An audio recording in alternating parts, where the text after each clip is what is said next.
and assalamu alaikum to all of you. So another wonderful day and another presentation is going to be held. But today the presentation which is going to be held, that's about the Faisal Islamic Bank. So Faisal is also claiming that we are also an Islamic bank. How they are Islamic bank and what are the different products they are offering to their customers. So that is our group members, they are going to introduce the Faisal Bank, and they will also discuss about the product which they are offering to the customers, and as well as their Sharia compliant procedure they will also be discussed by our group members. So here the group leader is Mr. Sajjad Ali Sumro. So I would like to invite Mr. Sajjad Ali Sumro to come on dais and introduce your group members and then start your presentation formally. Please come. Assalamu alaikum everyone. Bismillahirrahmanirrahim. I am Sajjad Ali Sumro from Institute of Business Administration, Shah Abdul Latif University. So our instructor Dr. Rahim Baksh Sumro gave us an assignment to visit any Islamic bank to understand the functions and the actual difference of Islamic banks. So we visited the Faisal Bank, which is located at Racecourse Road, Sakhar. Before proceeding to our presentation, I would like to introduce my group members, Mr. Haris Sheikh, Mr. Atif Ali, and Mr. Arsalan Ahmed.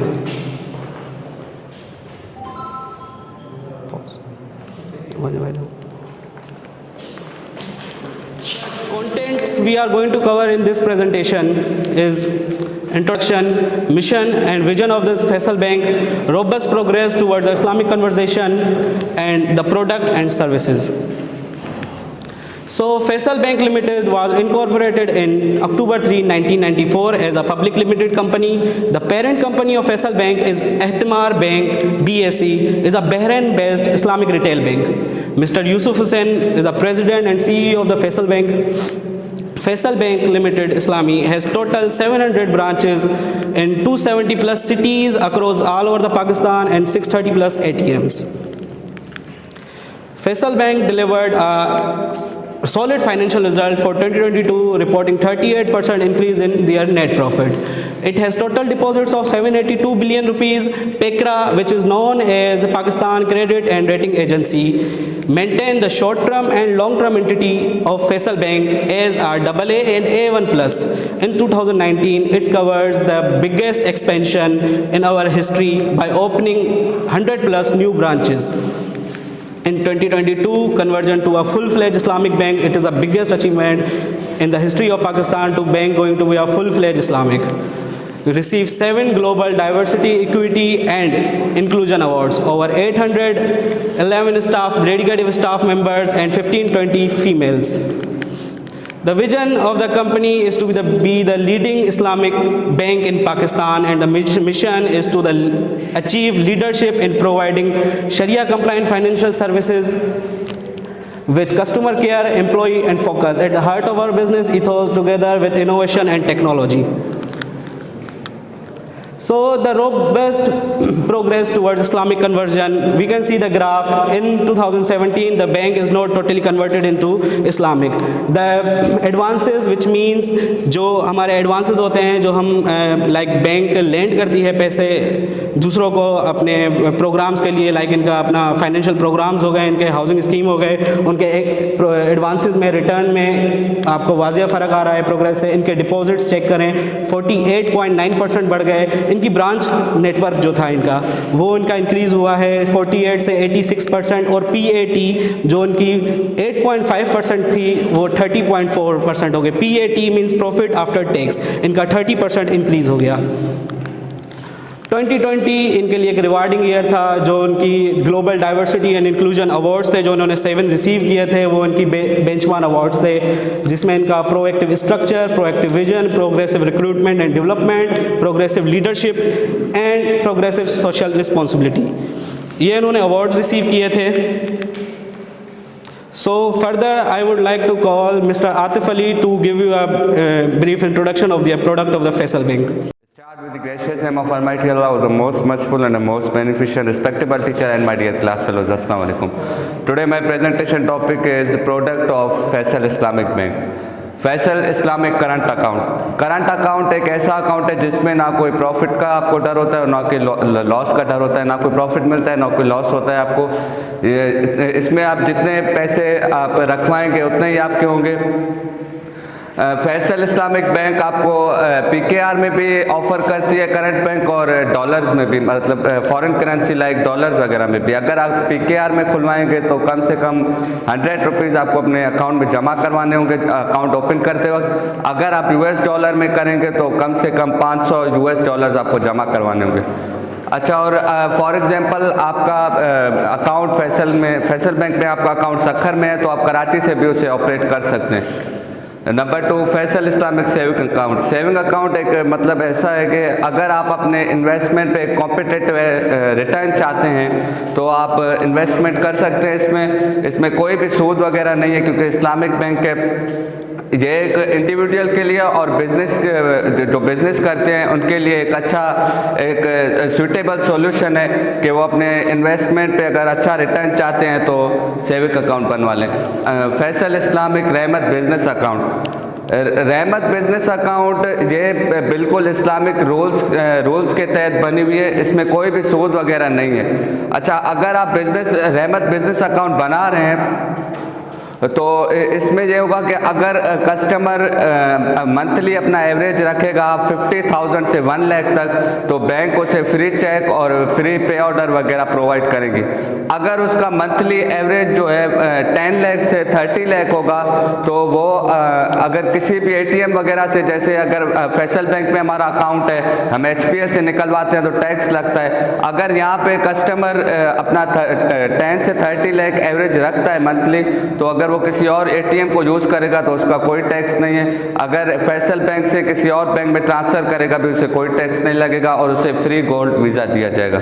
Faisal Islamic रहमत individual account ये ऐसा एक account है जो आपके financial needs Faisal Islamic रहमत individual account एक ऐसा अकाउंट है जो आपके फाइनेंशियल नीड्स को देख के और इस्लामिक रूल्स के तहत डिज़ाइन किया गया है। इसमें ऐसे कि फॉर एग्जांपल अगर इन्होंने तो अपने जो इनका वेबसाइट था उन 2 हॉस्पिटल्स इन्होंने मेंशन किए हुए थे, एक शौकत खानम और एक इंडस हॉस्पिटल। या किसी भी और ऑर्गेनाइजेशन में अगर आप कोई फंड वगैरह देना चाहते हैं तो आपको किसी भी किस्म की कोई टैक्स वगैरह नहीं लगेगी। बेसिक बैंकिंग अकाउंट एक करंट अकाउंट है जिसमें बैंक प्रोवाइड करती है कस्टमर को एक फ्रेंडली इन्वायरमेंट जिसमें कोई भी मिनिमम मेंटेनेंस बैलेंस का कोई भी चार्जेस आपको नहीं लगेंगे। और आसान करंट अकाउंट आप वर्ड से ही समझ सकते हैं आसान। इसमें जस्ट आपको CNIC देना होगा और 100 रुपीज़ वहाँ पे जमा करवाने होंगे, आपका अकाउंट वहाँ पे खुल जाएगा। और इसमें 5 लाख 1 मंथ में 5 लाख मैक्सिमम आप क्रेडिट करवा सकते हैं और 5 लाख की आपको डेबिट दिया जा सकता है। और फैसल इस्लामी ज़मीन अकाउंट ज़ामिन एक शरिया सेविंग अकाउंट है। इसमें जो बैंक है अगर वो कस्टमर को फॉर एग्जांपल उसका जो क्लाइंट है वहाँ पे काम कर रहा है, अगर वो मर जाए तो उसे मतलब कि जिसका भी अकाउंट है अगर खुदा ना खास्ता उससे कोई हादसा पेश आए तो वो उसके फैमिली को सपोर्ट करेगी हर month. That's all about my presentation further. आसान सोलंकी। फैसल बैंक सबसे पहले आता है आसान सेविंग अकाउंट। आसान सेविंग अकाउंट में आपको ये एक नॉर्मल अकाउंट होता है जैसे हर इस्लामिक बैंक जो है कि आपको प्रोवाइड करती है, नॉर्मल तरीका इसका शरई बेस होता है। उसके बाद आता है फैसल इस्लामिक मुबारक सफ़र सेविंग अकाउंट। अब इस नाम से ही इसका ये है कि सफ़र सेविंग अकाउंट आपको जो है कि सफ़र करने में आपको जो है सफ़र में आपकी सेविंग करता है और उसमें यह है कि आपको हज उम्रा और ज़ियारत आपको जो है कि उसमें आपकी सेविंग करने की मदद करता है। इसमें यह है कि आपको टोटल पैकेज दिया जाता है आपकी सफ़र का और ये एक उम्रा पैकेज भी दिया जाता है, इसमें ड्रा होती है एक उसमें। उसके बाद आता है तेज़ तरीन आसान अकाउंट रेमिटेंस अकाउंट। इसमें नाम ये तेज़ तरीन आसान रेमिटेंस अकाउंट आपकी जो है कि ये आपको माना आप शहर से दूर हैं और ये माना आपको इजीली सर्विस आपको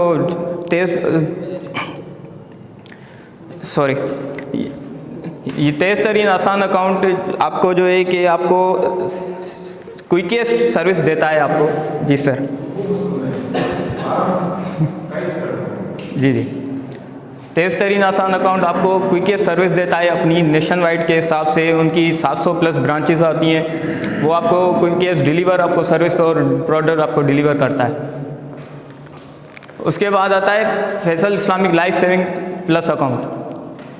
अब इसमें आपको जो है कि अकाउंट आपको लाइफ सेविंग अकाउंट आपको जो है कि आपकी हेल्थ इंश्योरेंस में आपकी हेल्प करता है और आपको जो है कि एक हेल्थ कार्ड फीचर आपको प्रोवाइड करता है, जिससे आप अपने हॉस्पिटल में डिस्काउंट के तहत आप उसमें अपनी कर सकते हैं। इसके अलावा आते हैं Faysal Islamic paycheque plus account. ये अकाउंट बेसिकली जो होता है वो कंपनियों में होता है अपने एम्प्लॉयज़ के लिए, अपने एम्प्लॉयज़ के लिए होता है। वो उनको फाइनेंशियल नीड, उनको फाइनेंशियल प्रोडक्ट जो है कि फराहम करता है ये अकाउंट। उसके बाद आता है Faysal Islamic Muntazim saving account.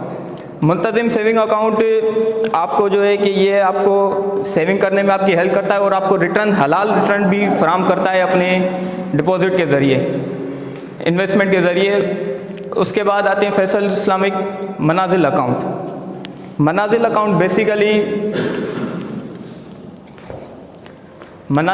Basically ये होता है कि ये आपको जो है कि सेविंग अकाउंट है, शरिया बेस से, इस्लामी शरिया बेस से। और इसमें यह है कि आपको जो है कि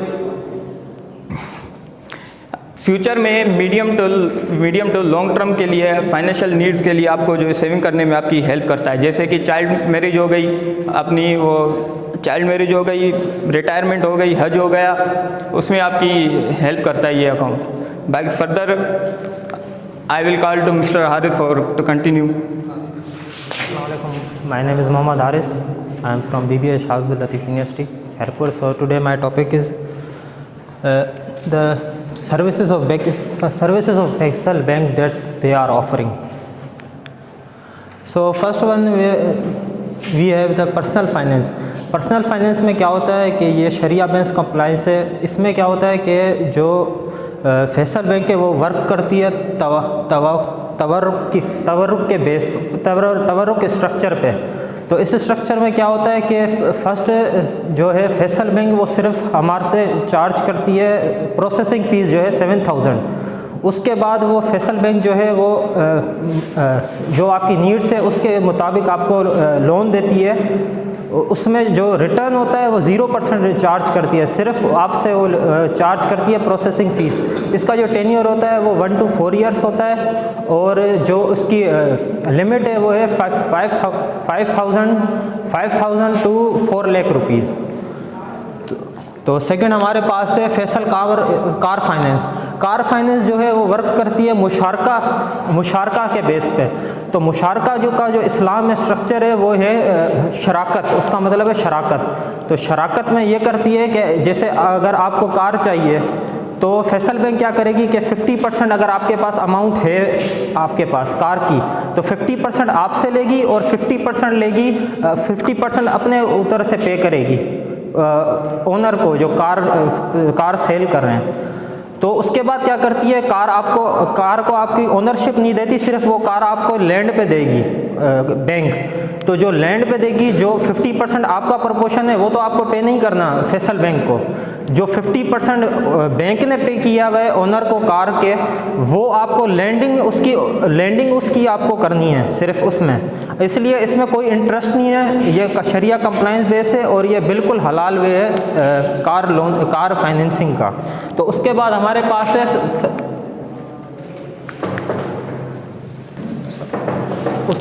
पास है सर्विसेज। जो सर्विसेज जो फैसल बैंक प्रोवाइड कर रही है उसमें फर्स्ट सर्विस है कॉल डिपॉजिट रिसिप्ट। इसमें इसमें क्या होता है कि जैसे हमारा कन्वेंशनल बैंक में करंट अकाउंट सिस्टम होता है, वैसे ही इन्होंने इंट्रोड्यूस कराया है कॉल डिपॉजिट रिसिप्ट। इसमें क्या होता है कि फैसल बैंक जो है वो 0% इंटरेस्ट, 0% प्रॉफिट, कोई भी आपको प्रॉफिट नहीं देगी, ना उसमें से आपकी टैक्स डिडक्शन होगी और ना ही उसमें से विथ होल्डिंग टैक्स कटेगा और ज़कात, और उसमें आपको कोई भी रिटर्न नहीं मिलेगा। मतलब जितने अमाउंट आप डिपॉजिट करवाते हैं अकाउंट में उतने ही आपके होंगे। सिर्फ ये फर्स्ट वन अकाउंट है जिसमें आपके जो प्रिंसिपल अमाउंट होता है उसकी गारंटीड होती है कि आपका प्रिंसिपल अमाउंट जो है वो सेफ रहेगा। उसके अलावा जितने भी उनके अकाउंट हैं उसमें प्रिंसिपल अमाउंट की गारंटी नहीं होती। तो और उसके बाद है financial inclusion with personal with disabilities. इसमें क्या करती है फैसल बैंक के, हमारे यहाँ जो कॉन्सेप्ट है डिसेबल्ड पर्सन का, उनको कोई भी राइट्स नहीं दिए जाते। तो फैसल बैंक ने ये इंट्रोड्यूस कराया डिसेबल्ड के लिए कि उनके फर्स्ट उन्होंने इंट्रोड्यूस किया 3 सिटीज़ में, कराची, इस्लामाबाद और लाहौर में, कि उनके लिए अलग से ब्रांचेस बनाई हैं। उसमें उन्होंने डिसेबल्ड के लिए रैम्स लगाए, व्हील चेयर लगाई है, जो अपने काउंटर हैं वो लोअर रखें ताकि उनके डिसेबल्ड पर्सनस के लिए बिल्कुल आसानियों, और टॉकिंग ATMs रखें कि वॉइस के थ्रू आपके अमाउंट जो है वो डिपॉजिट और रिसिप्ट हो जाए। उसके बाद हमारे पास इन्वेस्टमेंट सर्टिफिकेट्स जो आप सुनेंगे लफ्ज़, उसमें आपको लगेगा कि ये वही सूद का सिस्टम आ गया, इसमें रिबा का कॉन्सेप्ट आ गया, लेकिन ये वो कॉन्सेप्ट नहीं है। इसमें मुदारबा होता है। इसमें क्या करती है फैसल बैंक के, अगर किसी को अपनी अमाउंट डिपॉजिट कराना है और उसमें उसको अपना प्रॉफिट चाहिए, तो वो क्या करते हैं, फैसल बैंक क्या करती है, वो उसमें हो जाएगी मुदारिब, और जो लेंडर होगा वो रहेगा रब्बुल माल। तो फैसल बैंक क्या करेगी कि वो लैंड कर देगी मनी, जो अपना बिजनेस ऑनर है उससे प्रॉफिट एंड लॉस शेयरिंग पे जो है वो डिस्प्यूट करेगी। तो उसमें जो भी उसको बिजनेस ऑनर को प्रॉफिट होगा वो शेयर्स होगा बैंक को, और जो उसका लेंडर है उसको, डिपॉजिटर है उसको। उसके बाद है फैसल होम फाइनेंसिंग। इस फैसल होम फाइनेंसिंग वर्क करती है प्रिंसिपल ऑफ मुशारका पे। इसमें जो है वो इसमें कार फाइनेंसिंग और होम फाइनेंसिंग वर्क जो है वो सेम प्रिंसिपल पे करती है, मुशारका पे। इसमें जो अगर आपको किसी को होम चाहिए तो क्या करेगी फैसल बैंक, होम जो है वो शेयरिंग पे खरीदेगी। जैसे 30% जो है वो जो जिसको होम चाहिए उसका हो गया, और 70% जो है वो बैंक का हो गया। तो उसमें वो बैंक जो है वो बाय करेगी होम, और जो है वो लैंड पर देगी उसी लैंडर को। तो उसमें जो है वो लैंड जो होम में वो डिपॉजिटर रह रहा है, तो उसका वो सिर्फ जो है वो उसको किराया देगा। उसके बाद है इस्लामिक नूर कार्ड्स। अच्छा, ये फर्स्ट बैंक है फैसल इस्लामिक जो है वो नूर कार्ड्स, क्रेडिट कार्ड्स जो है वो प्रोवाइड कर रही है। इसमें जो है वो क्रेडिट लफ्ज़ आप जैसे ही सुनेंगे उसमें आपको लगेगा कि उनको जो है इंटरेस्ट देना पड़ेगा, लेकिन ये ज़ीरो इंटरेस्ट पे काम करती है। नूर कार्ड्स जो हैं वो फैसल बैंक के ज़ीरो इंटरेस्ट लेते हैं सिर्फ, और अगर आप उनको जो पेमेंट है वो टाइम पे करेंगे वो आपको डिस्काउंट्स और वाउचर्स भी देंगे और पॉइंट्स भी देंगे कि आप शॉपिंग्स कर सकें मॉल्स में। और इस पर 0% इंटरेस्ट होगा, सिर्फ इसकी प्रोसेसिंग फ़ीस होती है वो आपको फ़र्स्ट टाइम देनी पड़ेगी। उसके बाद हमारे पास है why conventional bank is not suitable for our economy. तो जैसा कि आपने सबसे सुना होगा कि कन्वेंशनल बैंकिंग है वो किसी भी इकोनॉमी के लिए सही नहीं है, लेकिन आपको किसी को भी पता है कि वो क्यों नहीं है? Anyone who can tell me conventional banking is not right for our economy?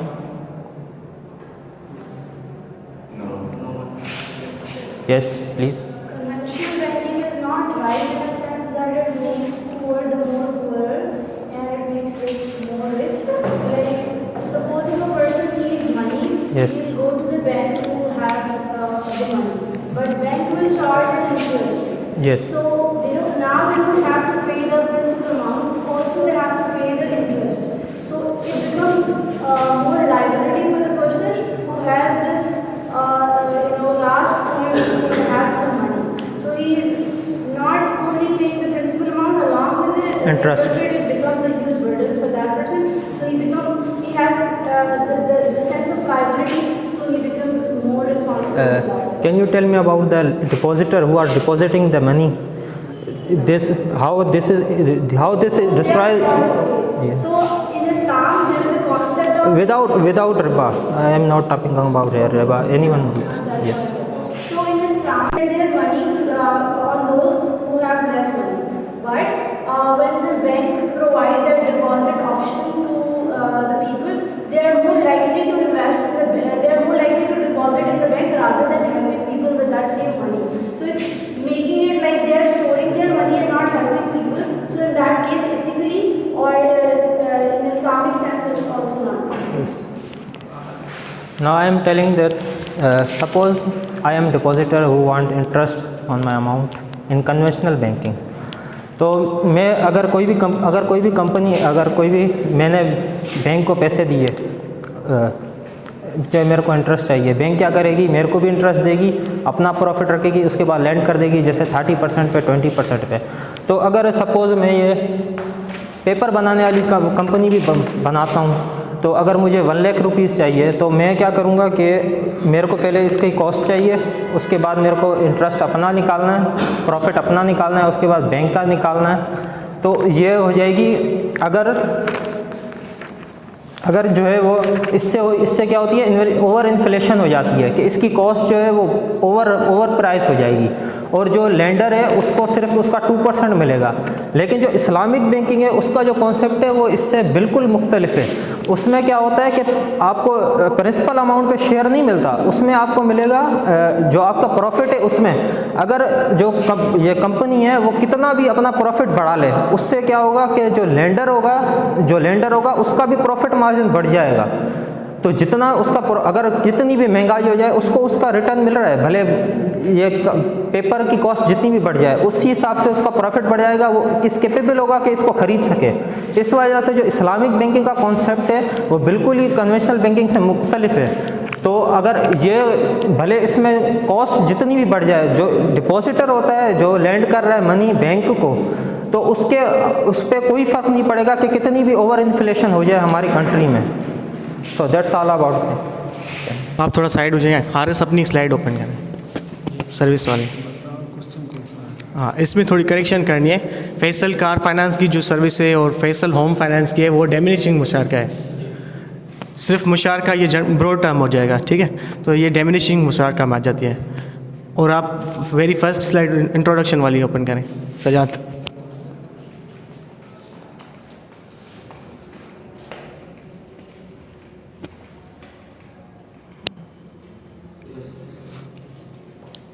इससे दूसरी जो है जिसमें स्टैंडर्ड्स लिखे हुए हैं ये वाली, आप मुझे ये बताएं, ये स्टैंडर्ड्स जो हैं स्टेट बैंक की तरफ से बैंक्स को मिलते हैं और प्राइवेट कंपनीज़ को भी मिलती हैं जब ऑडिट होता है, ठीक है। तो फैसल बैंक को AA और A+, A1+ मिला है, तो आप मुझे ये एग्जैक्ट बताएं AA और A1+ का मतलब क्या है। एक्चुअली जब भी ऑर्गेनाइजेशंस की ऑडिट होती है या फिर वो जो ऑडिट करवाते हैं, एक तो इंटरनल ऑडिट होती है और दूसरी एक्सटर्नल ऑडिट होती है। जब हमें SBP को जब बैंक्स जो हैं वो अपना रिपोर्ट करती हैं ऑडिट, तो वो एक private company like PwC company हो गई एक, या KMPG, इनसे भी बाहर से एक्सटर्नल ऑडिट करवाती हैं, जैसे क्योंकि इनकी ऑथेंटिक होती है ऑडिट्स, तो वो उनको ऑडिट करके वो रिपोर्ट्स करती हैं पेकरा को। तो वो इनको स्टैंडर्ड फॉलो करते हैं। हर ऑर्गेनाइजेशन के अपने अपने स्टैंडर्ड्स होते हैं। इनको A1+ इस वजह से मिला है। आप कह रहे हैं यही था आपका क्वेश्चन जी?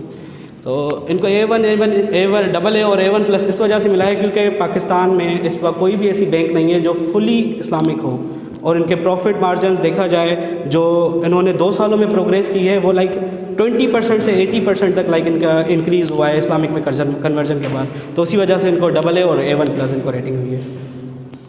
वो आपकी बात सही है, लेकिन स्टेट बैंक ने फैसल बैंक को जो AA और A1+ दिए उनका बताएं। स्टेट बैंक की तरफ से मिला है इसका। वो पेकरा एक ऑर्गेनाइजेशन है, वो ऑडिट करती है सबको।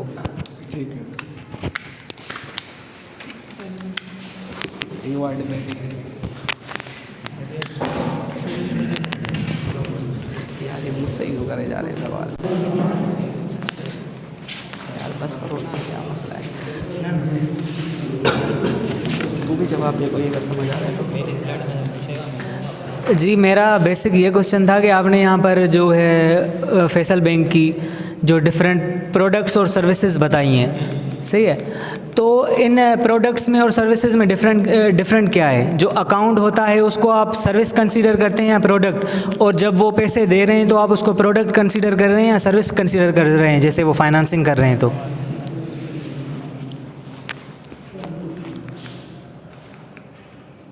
जब भी आप किसी भी बैंक के पास जाते हैं तो सर्विसेज आपको कैसे प्रोवाइड होती हैं, जैसे इनकी फैसल बैंक जो इस्लामिक बैंक है वो प्रोवाइड करता है, तो वो एज लाइक जो सर्विसेज देख रहे हैं फैसल कार फाइनेंस, ये इनकी एक सर्विसेज हो गई। वो आपको फिजिकल कोई प्रोडक्ट नहीं दे रहे, सिर्फ आपको एक सर्विस प्रोवाइड कर रहे हैं, आपकी हेल्प कर रहे हैं। मतलब वो इसी वजह से वो अकाउंट से वो आप समझ लें एक प्रोडक्ट परचेज कर रहे हैं उनसे, जो आपको टाइम टू टाइम अपडेट भी करती रहेगी, वो आपकी प्रोडक्ट होगी, वो कंजप्शन में आपको काम आएगी। बट जो सर्विसेज होती हैं वो एक बार ही प्रोवाइड होंगी इसकी, like Faisal car finance, Faisal home finance. मतलब आप कह रहे हैं कि वो प्रोडक्ट मतलब ऐसे जैसे कार है वो कार लेकर नहीं देते? वो आप उनको कहेंगे कि अगर आपको कार कौन सी चाहिए तो वो आपको उस वजह से आपकी पसंदीदा कार भी लेकर देते हैं, और उनके पास ऑप्शंस भी होती हैं, तो वो आपको। तो ये तो प्रोडक्ट हुई या सर्विस हुई? एक मिनट बता जी। तो इसमें क्या है कि जो फैसल बैंक के पास अपने बैंक में तो नहीं पड़ी हुई ना कार, या घर बैंक में तो नहीं पड़ा हुआ ना घर, तो वो भी तो बाहर से परचेस करेगी ना, तो जो अकाउंट तो उनके पास बैंक में हैं, तो प्रोडक्ट वो आपको उसी अपनी बैंक में ब्रांच में दे सकते हैं, लेकिन जो सर्विसेज हैं वो उनको बाहर से लेनी पड़ेंगी, तो वो खुद भी परचेस करनी पड़ेंगी ना उनको सर्विसेज। तो ये फाइनेंसिंग सर्विस हुई या प्रोडक्ट? जी, फाइनेंसिंग कौन सी फाइनेंसिंग जो भी कर रहे हैं? बोल रहे हैं home financing, home finance, car finance, कोई भी सर्विस है, सर्विस मतलब प्रोडक्ट नहीं देते वो? नहीं, प्रोडक्ट सिर्फ उनके अकाउंट्स होंगे, जो सारे वो अकाउंट्स आपको ओपन करके देंगे। ये जो फैसल होम फाइनेंसिंग है वो रिबा फ्री है, उसमें कोई आप कोई ऐसा टर्म बताएं या मतलब ऐसी क्लेरिफिकेशन दे जिसमें हम ये कह सकें कि वो जो रिबा फ्री है या कोई? मैं देता हूँ। अगर आप कन्वेंशनल बैंक के पास जाएंगे वो आपको सिर्फ पैसे दे देंगे, वो बोलेंगे कि आप खुद जाएं परचेज़ करें, हमें इतना % अपना प्रॉफिट रिटर्न चाहिए प्रिंसिपल अमाउंट के साथ, सही है। लेकिन जो फैसल बैंक इस्लामिक बैंक है वो क्या करेगी कि आपसे आपका परसेंटेज लेगी इनिशियल प्रिंसिपल अमाउंट का, और कुछ अपने पास से मिलाएगी, सही है। आपको होम दे देगी, लेकिन ओनर बैंक ही रहेगी, ओनरशिप आपको नहीं देगी बैंक। तो जो उन्होंने परसेंटेज अपना शेयर किया है होम में, होम ख़रीदने में, तो वो क्या करेगी कि जो परसेंटेज उन्होंने दिया है उसका सिर्फ आपसे रेंट लेगी, क्योंकि वो आप उनके होम में रह रहे हैं, ओनरशिप उनके पास है। तो जब वो अपना जो अमाउंट है वो, और उसके साथ आपका प्रिंसिपल अमाउंट जो उन्होंने पे किया है वो आप जैसे ही उनको रिटर्न कर देंगे, ओनरशिप आपके पास ट्रांसफर चली जाएगी, वो आपका हो जाएगा। वो जो कहीं भी इंटरेस्ट या प्रॉफिट या कुछ भी नहीं आ रहा, सिर्फ आपसे वो रेंट ले रही है, उस अपने पोर्शन के में जो उन्होंने दिए उनसे रहने का आपसे रेंट ले रही है। वो रेंटेड कास्ट तो लगेगी ना, वो जो मतलब वो जो पैसे इन्वेस्ट फाइनेंसिंग कर रहे हैं उसके ऊपर चार्जेस वगैरह तो होंगे ना? चार्जेस, सर्विस चार्जेस अलग होंगी, वो तो हर बैंक, सर्विस चार्जेस अलग होती हैं, इंटरेस्ट अलग होता है, ये आपको थोड़ा समझना पड़ेगा। ये जो फैसल बैंक है, इस्लामिक बैंक है, तो ये जब ATM कार्ड प्रोवाइड करती हैं या चेक बुक प्रोवाइड करती हैं तो इनकी चार्जेस होती हैं या नहीं? चार्जेस होंगी, क्यों नहीं होंगी? जो सर्विस देंगे उनकी तो चार्जेस होगी। जब हम इस्लामी बैंक गए थे, बैंक इस्लामी, तो उन्होंने कहा था हम कोई चार्जेस पे नहीं करते, मतलब नहीं लेते किसी भी चार्जेस से, ना ATM के चार्जेस लेते हैं, ना ही चेक बुक की चार्जेस लेते हैं। जी, मेरी बात सुने, जो गवर्नमेंट के स्टैंडर्ड हैं, लाइक अगर आप कोई भी ATM से विड्रॉ करवाते हैं अपना अमाउंट, तो उसके 25 रुपीज़ पर ट्रांजैक्शन कटते हैं, वो हर बैंक के ट्रांजैक्शन की बात नहीं कह रही हूँ, ATM और ATM की बात कर रहे हैं, तो ATM तो आपको फ्री मिलता है, और फर्स्ट अकाउंट ओपनिंग पे, और चेक बुक भी आपको फ्री मिलती है हर बैंक की तरफ से, भले वो कन्वेंशनल हो या इस्लामिक। बट अगर वो आपका ख़त्म हो जाता है, या मतलब वो दोबारा आप जब मंगवाएंगे उनसे तो वो होगा। बाकी जो फ्री दे रहे हैं वो फैसल नूर कार्ड है इनका, क्रेडिट कार्ड, वो मसवामा बेस होता है, लाइक वो क्योंकि इस्लाम में आइडेंटिफिकेशन ऑफ नेसेसरीज़ है, एक दूसरे की मदद करना है इस्लाम में, तो वो क्रेडिट कार्ड अगर आपको कोई इमरजेंसी हो जाती है तो आप कितना भी अमाउंट उसमें से विड्रा करवाएं, उस पर कोई इंटरेस्ट नहीं लगेगा, कोई भी सर्विस चार्जेस वगैरह वो बिल्कुल फ्री है, 0%। जैक आपको हर वक्त फ्री नहीं मिलेगी, एक अमाउंट होती है मंथ में, आप अगर वो सही कर रहे हैं अपना, फॉर एग्जाम्पल जैसे रहमत अकाउंट में था, रहमत बिजनेस अकाउंट में 50,000 से 1 लाख अगर आपका मंथली एवरेज है, अकाउंट में तो फिर आपको चेक फ्री में मिलेगी। ऐसे अगर आप अकाउंट बनवाएंगे तो चेक फ्री में नहीं मिलेगी, कुछ आपको मंथली एवरेज अपना रखना पड़ेगा उस अकाउंट में। Anyone? Okay, another wonderful presentation has been ended right now, and some of the questions were also asked from these group members. So they did a wonderful job by introducing the Faisal Bank to all of us, their products, their way of doing banking and all these things. So thank you very much, Mr. Sajjad Ali Sumro, and along with your team. So you did wonderful job. Thank you. Okay, so inshallah we will meet very soon in another last presentation, I think. Okay, so very soon we will meet in that one. Thank you.